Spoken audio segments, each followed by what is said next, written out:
All right, well, welcome to Share Your Troubles and We'll Shoot Them webinar. Today's speaker, Jake Colleran, is a software developer on the systems team for the Chameleon project. He joined the team a little over a year ago after completing a master's degree in computer science at the University of Chicago.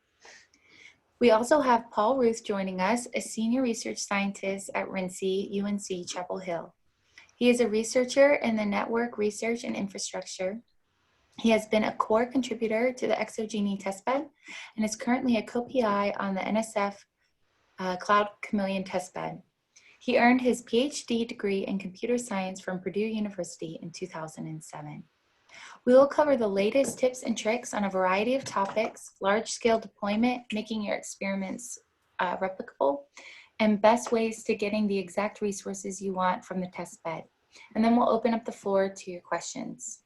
During the presentation, please type general questions in the Q&A box.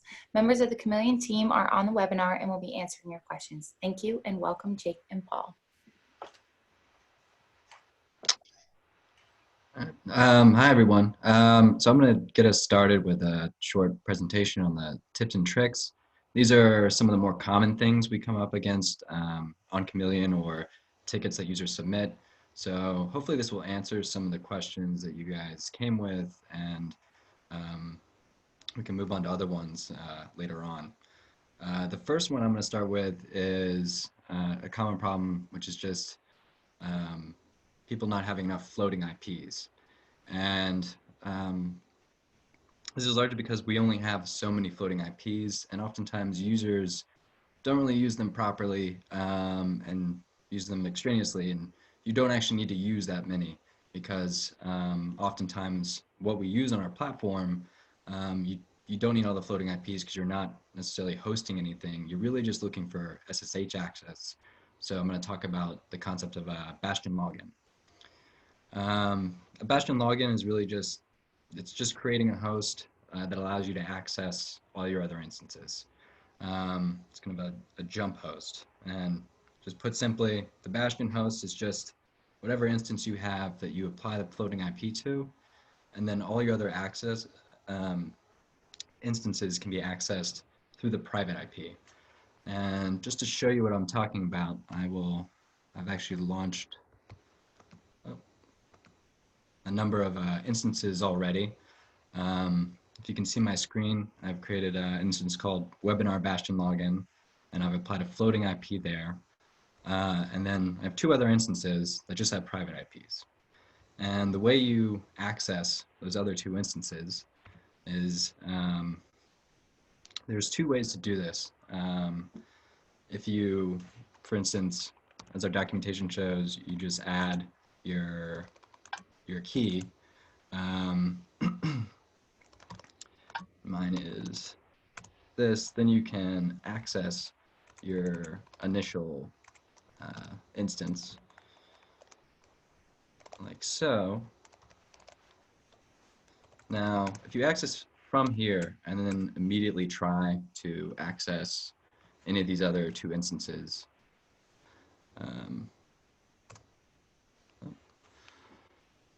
seem to be running up against some login slowdown. But if you immediately try to access any of these other two instances, what you're going to end up getting is a permission error.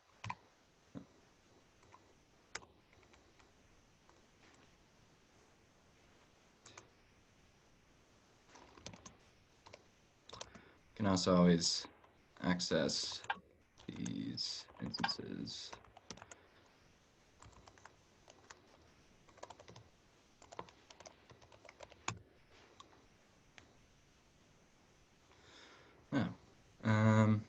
that is, I'm trying to access the wrong instance.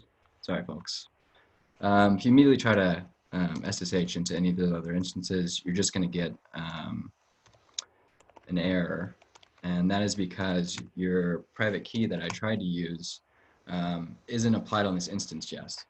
So the two ways to access these other instances is, the first one is to forward those, and you can do that simply with the A flag, and then once you access that instance, your public key has now been forwarded here. and it won't be persistent. So this is generally a safe and secure way to do this. And then if we access that instance from here, you can see we can jump to that.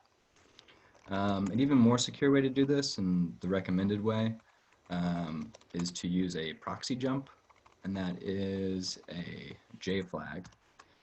And this will allow you to use it as a proxy, and you can just go ahead and enter in right away your private IP for the instance you want to go to. And as you can see, it'll just jump immediately from the first instance to that second instance. And I've included the commands here, and hopefully, I believe we'll share this with you guys if you just want to access it later. Our next one, common thing is we run up against is users trying to use our CC snapshot tool to create an image, and then finding that either it times out while it's doing it, or they're able to create the image, and then they have these really long boot times when they try to launch that image. And the reason for that is a lot of you are creating images with all your data on there. And images you really want to keep as small as possible. It should be for various packages and something that's complicated to set up, because it's a full operating system for you to work off of. It's not a good way to like store your data. We also get tickets occasionally because instances are not persistent. It's we have a max 7-day lease. If you can't extend that, the instances go away, and sometimes users forget when they have a lease expiring, and they end up losing their data.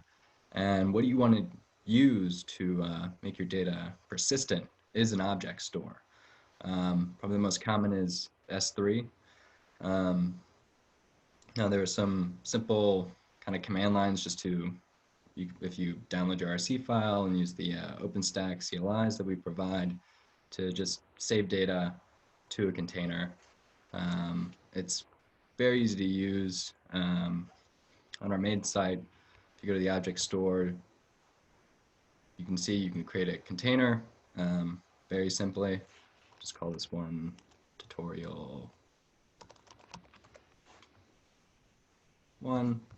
You can create a container, and then from here you can upload any object.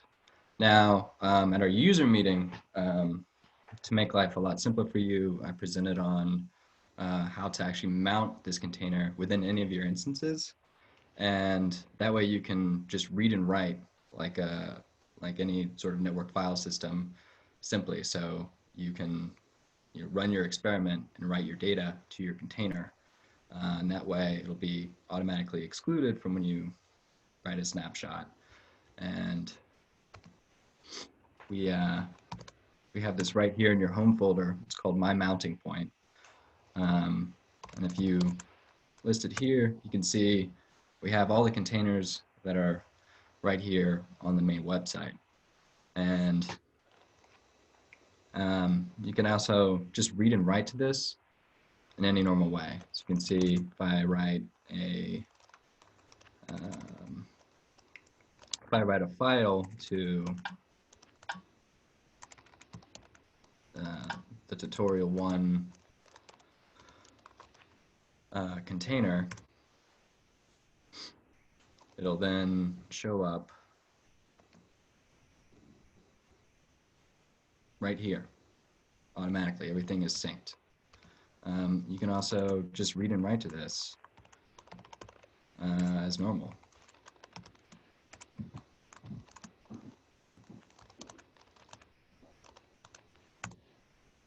Now, if we download this image,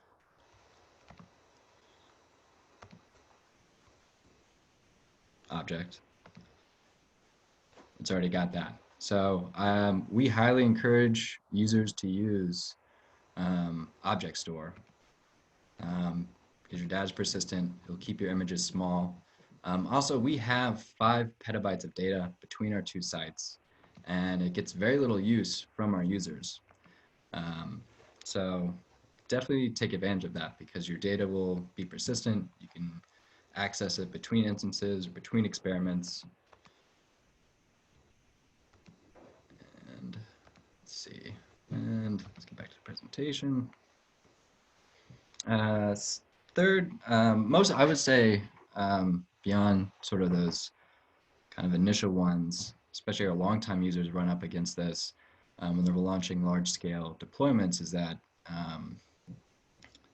sometimes not all the nodes are going to work.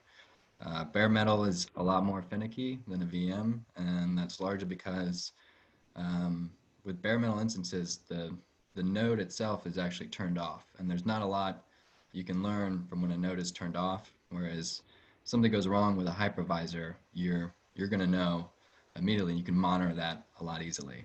And so there's some kind of easy workarounds just to make life simpler. First off, we do highly recommend using orchestration. In our next webinar, we'll cover this more in depth. Orchestration is really it's template-based launching, not unlike AWS's CloudFormation, if you're familiar with that. We have a number of tutorials online. There's an orchestration tab online if you want to plug around with that. Also, our complex appliance catalog has a lot of predefined templates that you can download and access if you haven't worked with an orchestration platform before. The main secret that I would highly recommend and that I encourage users to do is to just, when you're launching a large cluster, if you're launching 40 nodes, don't make a reservation for 40 nodes. Our compute service, which runs OpenStack's Nova, will try additional nodes if one is not working. So for instance, say if they're available, you try to launch a cluster of 50 nodes. If you make a reservation for 53 and one of those nodes ends up being faulty, it'll cycle out that faulty node and try one of the additional 3. And that way you can launch a cluster without running into that problem. 3, you can also just stagger your deployments, and there's a few reasons for that. Namely, one, so long as every node is on the same network, they can communicate with each other. So there's not much of a difference between launching 2 stacks, so long as all the nodes know about each other, or launching 2 subsets of 20 nodes, and then syncing those together. And secondly, it makes this a lot easier for us. You know, if you do make a reservation for 50 nodes and you want to launch 50 nodes, we can change those out if one of them is faulty, but it is time consuming to identify which one is faulty.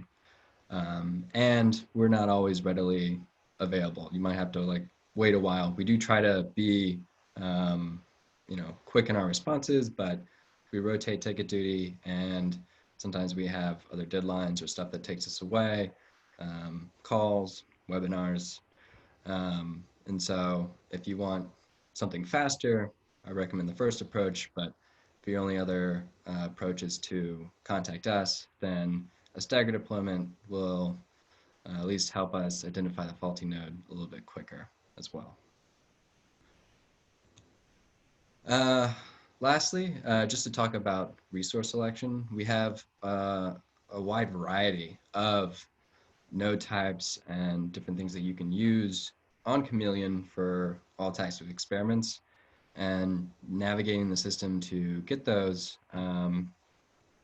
I think it's fairly intuitive once you start using it, but there's also other tools that you can use that may be less intuitive. So we're going to cover some of the basics, and maybe some of you will learn about something that you haven't learned about before. Just to cover 4 simple cases of just how do you allocate a specific node. Maybe you've already run an experiment on one node and you want to replicate it, and you want to do it on the same node for consistency, but someone else reserved it and you want to reserve it again in the future, so you couldn't extend that lease. We'll cover that. Or excluding a node. I have had users tell me that, particularly ones who like deal with larger clusters, that like there are nodes that they know that aren't as reliable as other nodes, and they try to avoid them. And sometimes they would just create multiple leases trying to avoid those nodes. But there's actually a much simpler approach. And then also cover actually how to identify the whole rack in two different ways. So let me just do kind of a basic structure. In our leases, when you create a lease, I'm sure a lot of you have noticed down here in the resource properties, you can select which type of node, Haswell, Skylake. If you're operating out of TAC, you know, a lot of you hit the GPU. But this resource properties has a pretty extensive list of different things we can select nodes based off of. And if you've had a node in the past and you know the node UID, you can, instead of viewing node type, come down here to the unique ID and then select all of our nodes. You can reserve a specific node that you've already run an experiment on in the future using this tool. You just have to make sure to mark down the unique ID of that node. Conversely, just using operators here, you can, for instance, you know you want a cluster of 30 Haswells, and for instance, this UUID here, you know that node has caused you problems, you can mark that as no, and then add another filter and mark the node type that you want. And now, if you, for instance, were to create a lease for 30 nodes, it will select 30 Haswells provided they're available, but it will not select that one node that you know was causing you problems. Conversely, some of you do maybe experiments that require like low latency, and you want to make sure that your nodes are in the same rack. We do have a placement rack option, and you can select nodes that would be in the same rack, and if you want them to be of a certain type, some of our racks are purely Haswell, but some of them have different node types mixed in, but you can add another filter for that. So here you would be creating a lease for nodes that are only on the same rack. Now, we have had users in the past who've actually wanted to create a lease and make sure they have the whole rack of Haswells. And if you make that far enough in advance, that could potentially be available to you. Now, using this tool, it would be a little tricky to identify, well, how many nodes are in the racks, and how many of those nodes are the ones that I want. And for that, we should recommend you use our resource discovery tool. You can get to this if you click on the tab experiment. It's hardware discovery, and so, or just communioncloud.org/hardware. Now, if you want all your nodes for an entire rack, if you show the advanced filters down here, to recommend clicking on your preferred site. If you scroll down to, and there are a lot of options that you can work with here. It's a little farther down.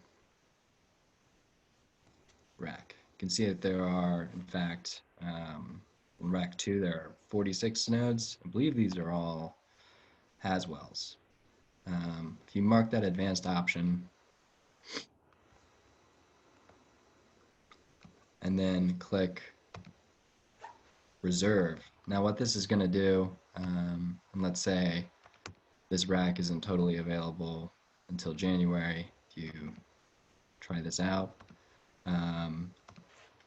You want to also plug in the amount of nodes on that rack. And what this is going to do is this isn't going to reserve it right away, but it's going to give you a CLI command that allows you to use on the command line as long as you source your RC file, and this will allow you to try out reserving a rack that far in advance. You can kind of use our reservation calendar to try to determine when things are available. We do have sort of a limited amount of things you can search by.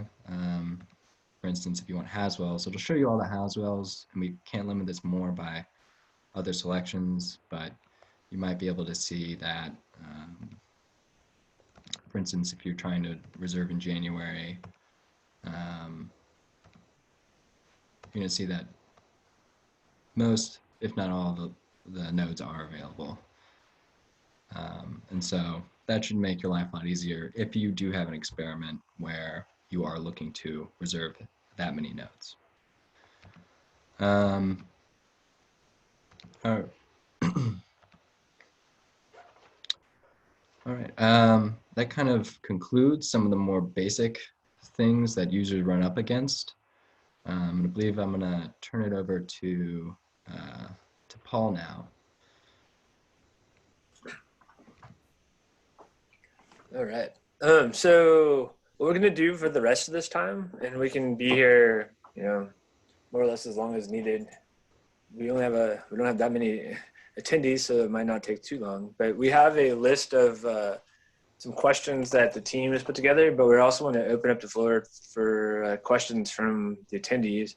So if you want to, how does that work? Just raise your hand. There's a button where you can raise your hand, and if you want to ask a question, we can actually let you ask it with your voice. Otherwise, we will go ahead and answer some of the questions we have in our list here. So how do we know if the person's raising their hand? I'll tell you. Okay. So we do have a question that was sent in by somebody, I'm not sure who. And the question is, during my experience, I have some command to automatically copy my output data to a pre-mounted directory, my mounting point. However, it occasionally fails, and it's necessary to unmount and remount manually. And the person is asking what could cause this and how can they prevent it? So I assume that this is using some standard tools, and I'm not sure. Does someone on the panel have more experience with that? I mean, I'm assuming this is fuse mounted, and it's just the regular fuse issues that happens all over the place. Do one of the people that answers the questions, or that answers the anybody?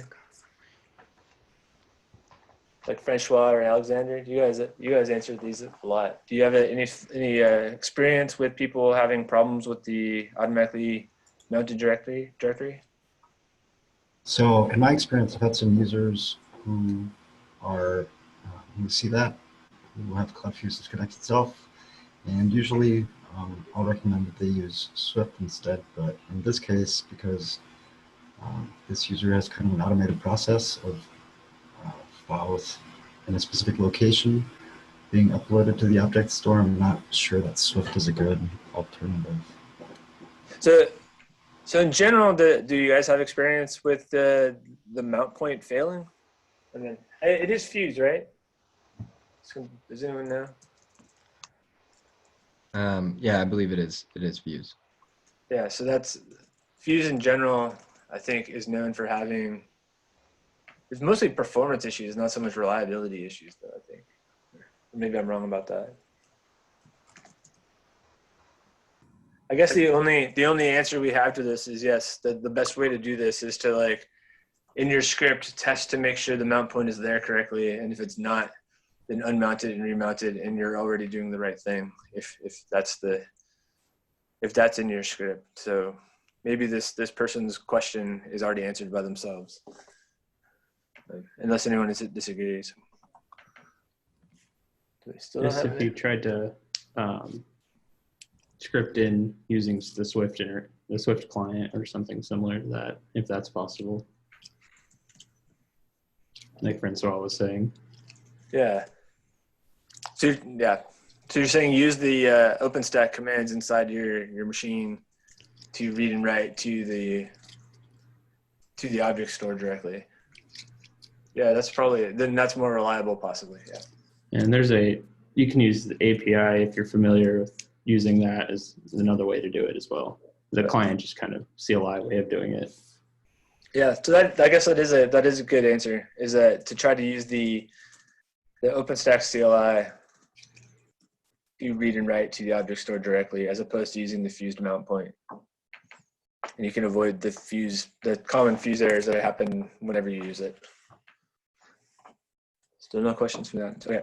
The next question that someone on the team actually added is, let me highlight it here.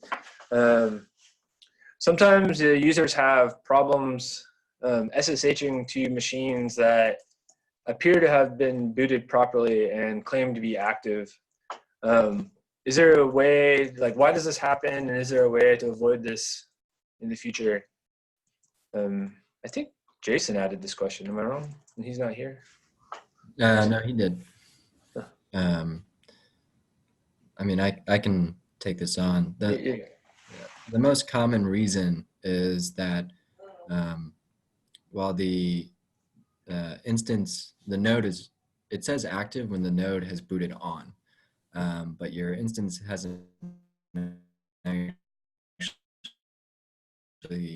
it's going through you can actually see it doing that. So when you try to SSH into the instance and it's not allowing you, the node is actually going through the boot process. And if you go to your instance page and look at the console tab, that serial console will actually show the instance running through that script.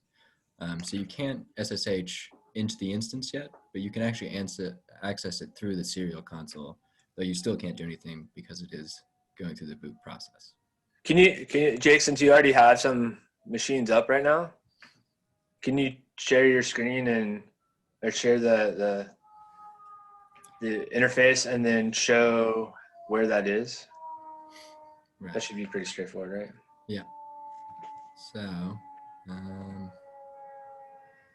me bring back up the instances. Does someone like live next to the airport? Sorry, that is, believe me, Chicago. Right here on the console tab, this will, oh no.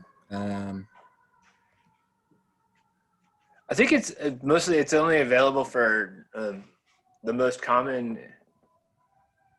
Was that a CentOS one or a? It was an Ubuntu 16. Yeah, these have been, we backported a patch for these. They've been remarkably more consistent. So it was a little surprising that didn't work on that one. It does take a minute or two to load. This one should load up. There he is. Yeah. So basically what this is this is your console interface in the web browser, and this should work regardless of if SSH is working or not. And when you boot your node, if you're still waiting for it to boot, this will show the log, the console, or the screen as it's booting. So you should be able to watch this as it's booting and then tell when it's done, and then you should be able to SSH after that. That's basically the answer. Yeah, that's the answer. Not, and this doesn't use SSH. This is creating a web interface for an IPMI console, and so it's a little more finicky than like when you SSH. So if it does weird stuff, it's normal. It's also worth noting that the console is really only useful on the Chameleon Cloud CC dash images. A lot of the sort of basic cloud images that you can get from Fedora or Ubuntu won't have the auto login feature enabled, so you won't get a logged in prompt. You'll get a password prompt that won't be useful because by default those images don't come with a user account that has a password, and you can only SSH with your key. And that's probably true of a lot of the non-CC dash images. It's not just the console access that it might be limited. There's all sorts of other things, like my mounting point, for example, and as well as other things. All right. So the next question, it's not really a question, is has to do with firewalls. And so a lot of people have problems where they're trying to do things on Chameleon, and there's a firewall that's getting in the way. So not everyone even knows that there are firewalls put in by default, but there's probably a few things that people might want to know in order to be able to get around the firewalls to do whatever their experiment is. Who wants to take this one? I think Jake might be the best one for this too, or Mauricio was the one that brought it up, I think. I know for one, the way I get around it is I create my own networks, and then if you create your own network, the firewall is not there. So you can, all the ports are open, and you can do whatever you need to do. I know if there is a way to open up individual ports, but I'm actually not sure how to do that because I never do that. So does someone know how to do that and can like demonstrate it maybe? Maybe Jake, because he has a bunch of machines already up. Yeah, I'm actually not, I think Jason's a little more actually aware of like the firewalls than me. I don't have anything up. Do you want me to boot an instance with a different network? Can you, so are you on SharedNet 1 or any of your machines on SharedNet 1? Yeah, they're all on SharedNet 1. So that's like, you go to, do you know how to do it, Mauricio? Can you walk Jake through it? Yeah, let me go back to it. I think it's in the security group, so. It should be on the networks. Oh, it's under networks. And let's see. Firewall groups, it's down there at Yes. the bottom under network topology, like under networks. Not network topology, like, see at the bottom? You have a network router security Firewall groups. Firewall groups. Now, if you click on the default one, you see ports. Okay, has nothing to display. So your default thing doesn't have much. You can say edit firewall group in the Yeah, top corner. I was going to see if the other one had more interesting things. So Oh, this is, yeah. So you're having a default ingress, default egress. And do you like to create a quick firewall thing? You know, let's create a new firewall group. How do you do that? Hit cancel, go click yes, firewall groups. Then Create firewall group. Call it something you like.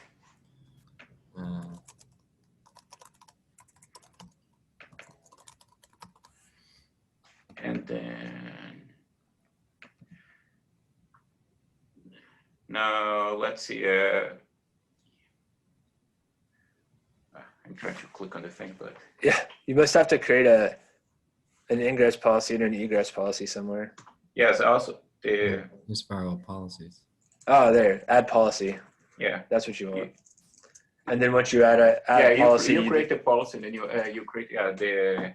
you might be able to edit. Well, you probably can't edit the default one because that's probably controlled by the admin. But once you add one, you can. Yeah, you edit can it. add one quick, and then because for instance, now the case is you might have a firewall policy that you only allows to SSH, but you also want to be able to connect to say HTML, whatever.